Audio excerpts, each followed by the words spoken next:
Hello guys, welcome back to the channel. आज हम बात करेंगे बांग्लादेश के बारे में। बांग्लादेश के 5 बॉर्डरिंग स्टेट हैं, यानी कि भारत के ऐसे 5 राज्य जो बांग्लादेश को घेरते हैं, और वो है वेस्ट बंगाल ईस्टर्न साइड से, नॉर्थ में आसाम, नॉर्थ ईस्ट में मेघालय और साउथ ईस्ट में त्रिपुरा और मिज़ोरम। मेघालय को नदियों का देश भी बोला जाता है, that is country of rivers, and it is also one of the most populated और densely populated country of the world। यानी कि जनसंख्या घनत्व इस बांग्लादेश का बहुत ज़्यादा है। और यहाँ की जो कैपिटल है Dhaka, that is famous for cotton textile और जूट इंडस्ट्री। और जितना भी सारा का सारा बांग्लादेश है वो डेल्टेक रीजन पे सिचुएटेड है। And you know this Bangladesh is located on one of the world's largest delta, that is Ganga Brahmaputra का जो डेल्टा है ना, गंगा ब्रह्मपुत्र के आसपास का जितना भी रीजन है उस पूरे डेल्टाइक रीजन पे बांग्लादेश बसा हुआ है।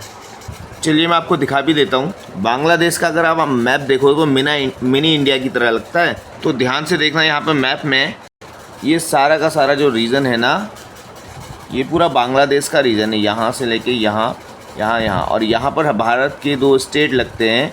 एक तो लगता है त्रिपुरा और एक लगता है मिज़ोरम। तो जब त्रिपुरा के लिए देखने ले जाओगे तो यहाँ से यहाँ तक आपको त्रिपुरा देखने के लिए मिलेगा, ऐसे ये। और इधर से ये वाला जो पोर्शन है, ये वाला, ये ऐसे अटैच्ड है, ये है मिज़ोरम। तो यहाँ पर त्रिपुरा, यहाँ पे मिज़ोरम, और इधर पे आपको ऊपर मिल जाएगा असम, और यहाँ पे मिल जाएगा वेस्ट बंगाल, और यहाँ पर आपको मिल जाएगा मेघालय। और आपको ये भी पता होगा कि यहाँ से वेस्ट बंगाल से यहाँ पे गंगा एंटर करती है, और इधर ही असम से ऐसे फ्लो होके यहाँ से ब्रह्मपुत्र रिवर फॉल करती है। अब आप लोग का ये होमवर्क है, कमेंट में बताइएगा, ब्रह्मपुत्र नदी जैसी बांग्लादेश में एंटर करती है इसको क्या बोलते हैं, और वैसी गंगा रिवर जैसी बांग्लादेश में एंटर करती है उसको क्या बोलते हैं। पद्मा और जमुना इसका आंसर है। अब लेकिन आपको ये पता करना है पद्मा किसको बोलते हैं और जमुना किसको बोलते हैं, ठीक है। यानी कि गंगा को जैसी बांग्लादेश में एंटर करती है क्या बोला जाता है, और वैसी ब्रह्मपुत्र को जैसी बांग्लादेश में एंटर करती है क्या बोला जाता है। तो ओवरऑल कहने का मतलब है यहाँ और यहाँ इन दोनों नदियों की रिवर का जो सिंचित एरिया है that is the deltaic region, ठीक है। यहाँ पर पाए जाते हैं डेल्टाइक रीजन मैंग्रोव फॉरेस्ट, जिसको हम आमतौर पर सुंदरबन जंगल के नाम से जाना जाता है। रॉयल बंगाल टाइगर यहाँ पर पाया जाता है। गाइस, पैडी और जूट यहाँ की मेन क्रॉप्स हैं। पैडी मतलब होता है गाइस चावल, और जूट आपको पता है तो बहुत ज़्यादा मात्रा में होते हैं, इसीलिए बांग्लादेश को बोला जाता है सोनार बांग्ला।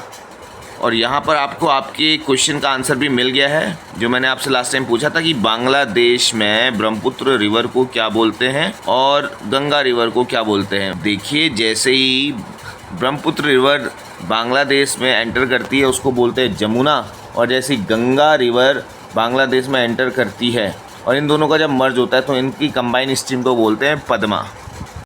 फिर गाइस आगे चल के पद्मा रिवर में मेघना रिवर मिल जाती है, और इनकी कंबाइंड स्ट्रीम को मेघना बोलते हैं, और फिर ये जो है बे ऑफ बंगाल में जाके गिर जाती है। यहाँ से बहुत छोटे छोटे क्वेश्चन बनते हैं कि ब्रह्मपुत्र रिवर जैसे ही बांग्लादेश में एंटर करती है तो उसको क्या बोलते हैं, उसको जमुना बोलते हैं। वैसी गंगा रिवर जैसी बांग्लादेश में एंटर करती है तो उसको क्या बोलते हैं, उसको पद्मा बोलते हैं। इनकी कंबाइन रिवर जब भी मिल जाती है तब भी उसको क्या बोलते हैं, पद्मा ही बोलते हैं। और फिर कुछ देर बाद मेघना उसमें मिल जाती है तो तब ये मेघना रिवर नाम से जानी जाती है, और फिर मेघना नाम से ही बे ऑफ बंगाल में ये गिर जाती है। ये फैक्ट मैंने आपको बताया था कि it is the largest producer of jute in the world, और उसका कारण क्या है, because of fertile deltaic soil and favourable climate. अब भाई जहाँ पे 2 नदियों का एरिया आपस में मिल रहा है तो जाहिर सी बात है ये जो एरिया होगा काफ़ी फर्टाइल होगा ना। बांग्लादेश में जो सबसे लार्जेस्ट पार्ट है दैट इज़ चित्तगोंग। तो चलिए अब बात कर लेते हैं हम तीस्ता रिवर डिस्प्यूट की। तीस्ता रिवर, देखिए यूपीएससी में एक बार क्वेश्चन पूछा गया था कि Teesta is the tributary of Brahmaputra. तो अगर आप लोग को, अगर आप अभी देखोगे तो आप लोग को तभी पता चलेगा, उस क्वेश्चन का आंसर आप बहुत इजीली सॉल्व कर लेते। 2016-2017 का क्वेश्चन पेपर था, उसमें यूपीएससी में पूछा गया था। तो इसके ओरिजिन की बात करते हैं। ये जो है सिक्किम में ओरिजिनेट होती है। सिक्किम में एक ग्लेशियर है जिसका नाम है कांगसे ग्लेशियर, और वहीं पर कांगसे ग्लेशियर से थोड़ा थोड़ा पानी होके नीचे इकट्ठा होता रहता है चारमाऊ लेक में। चारमाउ लेक से ही फिर जो है ओरिजिनेट होता है सिक्किम का पानी। जब पानी बढ़ता रहता है तालाब से चारमाउ लेक से पानी गिरता रहता है और उसी पानी को हम बोलते हैं कैचमेंट एरिया किसका, ब्रह्मपुत्र का, जो कि इंडिया में लाई करता है, यानी कि सिक्किम में ही लाई करता है, ठीक है। और यहीं से ब्रह्मपुत्र रिवर की ये तीस्ता रिवर की शुरुआत होती है। फिर तीस्ता रिवर जो है वेस्ट बंगाल में आती है, वेस्ट बंगाल के बाद ये बांग्लादेश में जाती है और जमुना रिवर को ज्वाइन कर लेती है। यानी कि ये तब करती है जब अभी गंगा रिवर इसमें जो वेस्ट बंगाल से आ रही है मिली नहीं है। तीस्ता नदी जो है बांग्लादेश की चौथी लंबी नदी है।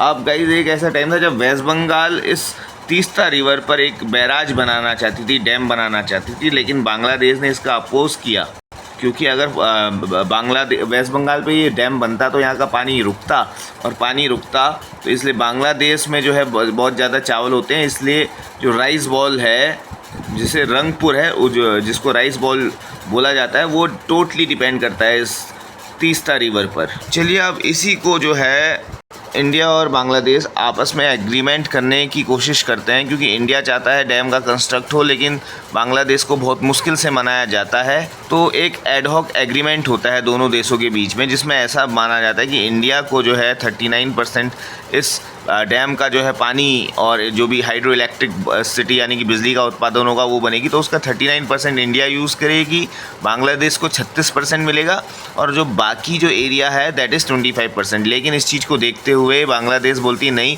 हमको इक्वल रिप्रेजेंटेशन चाहिए, हमको इक्वल शेयर चाहिए। तो ये तो बात थी 1983 की। फिर कुछ टाइम बाद यानी कि 11 साल बाद 1994 में एक कमीशन बनता है, जॉइंट रिवर कमीशन, जो बोलता है कि बांग्लादेश को जो शेयर मिल रहा है पानी यूज़ करने का, हाइड्रो इलेक्ट्रिसिटी यूज़ करने की, उसको बढ़ाया जाए। फिर न्यू फार्मूला बनता है जिसमें बोला जाता है इंडिया का भी बढ़ाया जाता है, बांग्लादेश का भी बढ़ाया जाता है। इंडिया को बोला जाता है 42.5% पानी और इलेक्ट्रिसिटी जो भी एलोकेट होगी वो इंडिया यूज़ करेगा, और बाकी बांग्लादेश जो है 37.5% इलेक्ट्रिसिटी और पानी वहाँ से यूज़ कर सकता है फॉर इरीगेशन पर्पज़, और बाकी रिमेनिंग 20% अनएलोकेटेड रहेगा। फिर देखना धीरे धीरे समय के साथ साथ 2011 में हमारे देश के प्रधानमंत्री मनमोहन सिंह बांग्लादेश जाने का विज़िट करते हैं, बांग्लादेश जाने का प्लान करते हैं, ठीक है, और जाते भी हैं, ताकि ये जो रिवर तीस्ता का जो डिस्प्यूट है, तीस्ता रिवर और जो लैंड बॉर्डर का डिस्प्यूट है, उसको उसमें एक एग्रीमेंट कर सकें। और इसके लिए जो है वो 5 राज्यों के मुख्यमंत्री को बुलाते हैं, इनवाइट करते हैं, जिनकी, और ये पांच राज्य कौन है, ये 5 राज्य वही हैं जिनकी बाउंड्री बांग्लादेश से लगेगी। किसकी लगेगी एक बार आप दोबारा देख लीजिए। देखिए ये जैसे मान लीजिए सपोज़ मैंने बोला कि बांग्लादेश मिनी इंडिया लगता है, ठीक है, तो ऐसे करिए ये और ऐसे ऐसे ऐसे, आपको पता है ये और ये ऐसे मान लीजिए ये लग गया,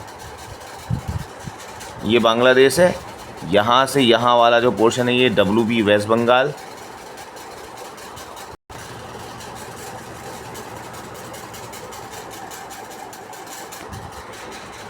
ठीक है, ये वाला जो पोर्शन है ये मेघालय है, बाकी ऊपर असम है, ये वाला पूरा पोर्शन है असम। तो कितने हो गए, वेस्ट बंगाल, असम, मेघालय, और यहाँ पर अगर हम नीचे जाएंगे तो हमें देखने के लिए मिलेगा त्रिपुरा और मिज़ोरम।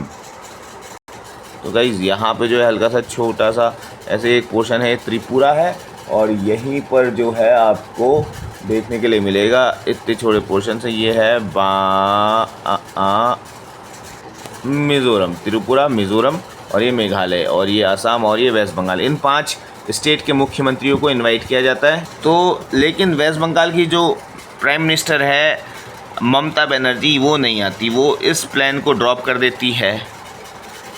2011 में दोनों कंट्रीज़ के जो हैं में मतलब इक्वल वाटर को शेयर करने का प्लान बन जाता है, एग्रीमेंट तैयार हो जाता है, बट ये एग्रीमेंट विफल रह जाता है क्योंकि इसमें ममता बनर्जी साइन करती ही नहीं है, क्योंकि 50-50% का रेशियो रहता है।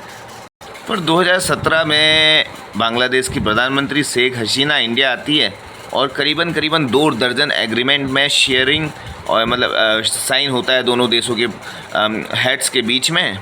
शेख हसीना बांग्लादेश की एक ऐसी प्रधानमंत्री जो लगातार 3 बार टर्म पे रही, और इस इतने लंबे टेन्योर के कारण यहाँ पे सोशल डेवलपमेंट पॉसिबल हो सका, पॉलिटिकल स्टेबिलिटी रही, रैपिड इकोनॉमिक ग्रोथ हुआ और सोसाइटल पॉइंट ऑफ व्यू से भी कहें तो सोशल डेवलपमेंट भी बहुत ज़्यादा हुआ रूरल एरियाज़ में, क्योंकि अगर किसी भी कंट्री की इकोनॉमिक ग्रोथ अच्छी है तो वहाँ का चाहे अर्बन एरिया हो चाहे रूरल एरिया हो वहाँ पे अच्छा डेवलपमेंट होगा।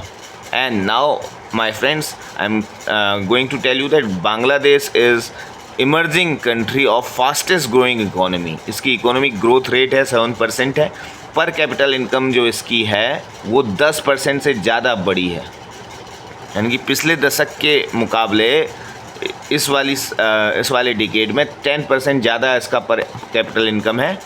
बांग्लादेश को लीस्ट डेवलप कंट्री में गिना जाता है अभी भी, लेकिन जब इसका आफ्टर सम ईयर जब इसकी इकोनॉमिक ग्रोथ अच्छी हो जाएगी और काफ़ी ज़्यादा प्रॉस्परस हो जाएगा तो तब जाके ये अंडर लीज से लीस्ट डेवलप कंट्री के अंदर आ जाएगा। अब देखिए कुछ जो है ना यहाँ पे ट्रांसपोर्ट के जो लिंक्स हैं वो भी डेवलप हो रहे हैं, क्योंकि बांग्लादेश पे एक जगह है अखोरा और ये अगरतला तो आप सभी को पता है, त्रिपुरा की कैपिटल है अगरतला, तो इनके बीच में एक रेल लिंक है जो कि प्रोग्रेस में है। वहीं पर बांग्लादेश की जो कैपिटल है ढाका और खुलना, यानी कि वेस्ट बंगाल का एक ये प्लेस है खुलना, इसके बीच में भी कोलकाता बस सर्विस हमें देखने के लिए मिलती है। खुलना कोलकाता बंधन एक्सप्रेस 2017 ये भी एक रेलवे प्रोजेक्ट है, ये भी आपको देखने के लिए मिलेगा यहाँ पर। पहले यहाँ पर एक रेल चलती थी दोनों देशों के बीच में, ढाका कोलकाता मैत्री एक्सप्रेस। तो इतने सारे हमारे जो है आपस में दो कंट्रीज़ को इन रास्तों से जोड़ते हैं। इससे ये भी पता चलता है कि काफ़ी अच्छे रिलेशन पिछले कुछ 5 साल में हमारे पास रहे हैं बांग्लादेश से। और रही बात न्यूक्लियर पावर प्लांट की, तो एक रोपड़ है वहाँ पर जगह, तो जहाँ पर रोपड़ न्यूक्लियर पावर प्लांट की कंस्ट्रक्शन की बिगनिंग हमें देखने के लिए मिल सकती है। तो गाइज़ मैं आशा करता हूँ कि आपको बताई गई सारी जानकारी से आप लोग संतुष्ट होंगे। Thank you so much for watching. अगली नेक्स्ट वीडियो पे हम बात करेंगे श्रीलंका के बारे में, इंडिया और श्रीलंका की कैसे रिलेशन है। ठीक है, थैंक यू सो मच।